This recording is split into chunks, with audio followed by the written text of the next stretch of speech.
અમદાવાદના નિકોલમાં રહેતા યુવકની હત્યાનો તેના જ બે મિત્રો ઉપર લાગ્યો છે આરોપ।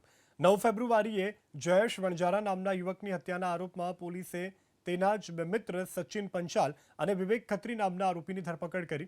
પોલીસ તપાસમાં ખુલાસો થયો કે જયેશના બેંક એકાઉન્ટમાં 18 લાખ રૂપિયા છે। બંને આરોપી બેંક ડિટેલ્સ અને પાસવર્ડ પણ જાણતા હતા।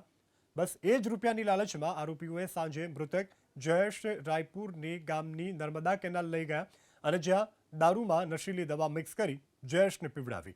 જયેશ બેભાન થયો અને આરોપીઓએ પૈસાની તેના બેંક એકાઉન્ટમાં ટ્રાન્સફર કર્યા। બાદમાં જયેશને કેનાલમાં ધક્કો મારી હત્યા કરી। જોકે પોલીસ તપાસમાં તેમના પાપનો આ પર્દાફાશ થયો છે। 9 ફેબ્રુઆરીએ જયેશ વણજારા નામના યુવકની હત્યાના આરોપમાં પોલીસે તેના જ બે મિત્ર સચિન પંચાલ અને વિવેક ખત્રી નામના આરોપીની ધરપકડ કરી।